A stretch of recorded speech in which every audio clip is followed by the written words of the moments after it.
what his principle states, let me kind of get this out of the way here, or maybe not, is that when a system at equilibrium is disrupted by one of the stresses that we'll talk about, what it will result in is favoring either the forward or reverse reaction until equilibrium is reestablished.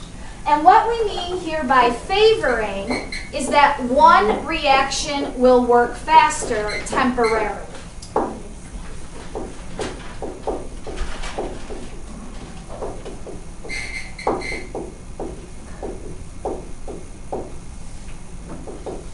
Okay? And then we'll get back to equilibrium and then we'll work at the same speed again until somebody else disrupts us. Okay, so this is actually the second paragraph under section 6. The stresses, I mean, for you if somebody tweets about you or you get a bad grade on a test, those don't bother reactions. You can tweet about a reaction all day. That won't disrupt its equilibrium.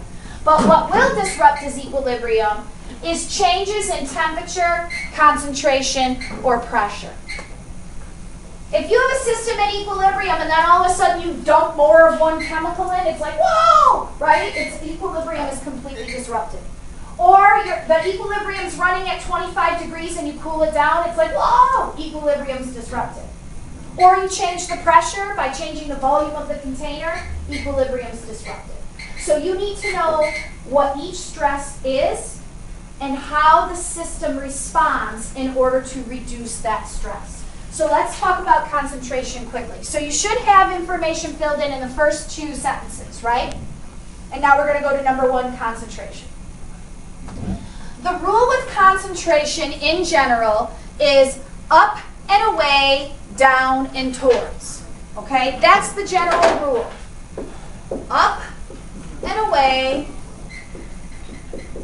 down and towards. Okay, now what the heck does that mean, right? What is that all about?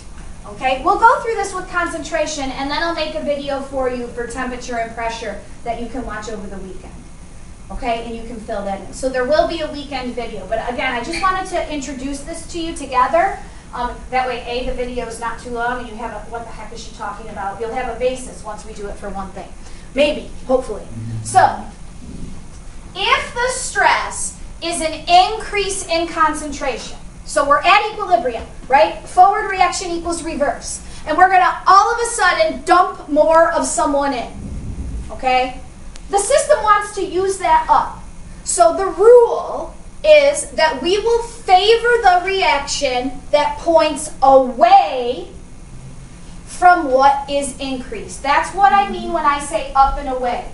You're going to go away from what you increase, okay? So in the example that I give you, why do I say we would? Oh, if we add more methane. Okay, thank you. I'm like, why am I saying that? So let's say the stress is to increase and add more methane. Methane is this guy. He's CH4. So if we're going to add more, that's our stress. You want to pick the reaction that points away from methane. Now, what the heck does that mean? There's 2 reactions happening here, right? In the forward direction, that's forward, like you're reading, methane and water are getting together to make hydrogen gas and carbon monoxide. That's the forward reaction. In the reverse reaction, it's opposite. Carbon monoxide and hydrogen are getting together to make water and methane. So if the stress is to increase methane, the rule is you want to pick the arrow that points away from what you increase. Which arrow points away from what you increase? Forward. So you're going, that means the forward reaction can work faster for a short period of time. And if the forward reaction works faster, listen to the language. We say the equilibrium shifts to the right.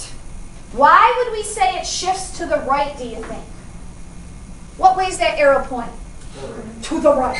That's why we say it shifts to the right. Okay? That's why we say the equilibrium shifts right. All right, new stress.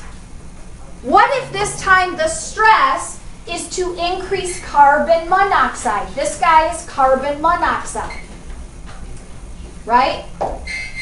Up, up, and away. If you increase carbon monoxide, you want to go away from what you increase. Which of these arrows points away?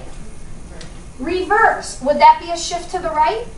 No, because that arrow doesn't point right. Which way does that arrow point? That would be a shift to the left. And it's only temporary. Again, what we mean when we say shift right, shift left, is that now the reverse reaction can work a little faster for a shorter period of time. And then until they're, again, working at the same speed. Okay? It's like if in the forward reaction, I'm putting pens together, and I dump in a bunch of more bottles. Well, then I can work faster because now there's more of my building blocks than the reverse reaction. But I'm working faster and making their building blocks. So then they'll be able to catch up, right? And we'll reestablish equilibrium, the taking apart part. All right, if it's decreasing concentration, so that's the up and away part of this. If you increase somebody, you move away from it. If you increase somebody, you move away from it. If you decrease somebody, you move toward what you decrease, down and towards. So if the stress, because that's the other way we can change concentration, would be to decrease concentration of someone. If we decrease concentration of someone, you will favor the reaction that points toward what you decrease. I'm trying to move this so you can see it. So if the stress is a decrease in concentration, the reaction that's favored is the one that produces the substance, the one that points towards it. RXN, that points towards it. For example, if we were to, I'm going to erase all this. If we were to remove carbon monoxide, if the stress was to decrease carbon monoxide, you will favor the reaction that points toward what you decrease.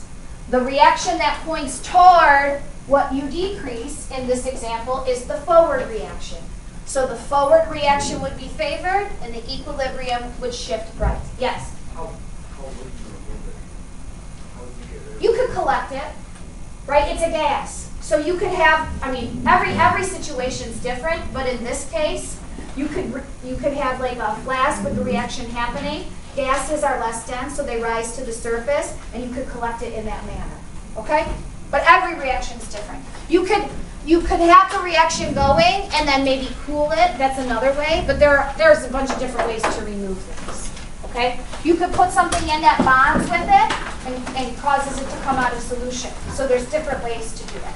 So for the weekend video, we're going to be doing the two other stresses, which are temperature and pressure. But once you have the basic idea, it's kind of more of the same, okay? So there will be a weekend video, and on Monday we'll do a lab where you are stressing things. You're playing with equations, okay? Playing with chemicals to stress equilibrium. Questions? Yeah. You just do a lot of questions. Nope. Good job, guys. It's really just yeah.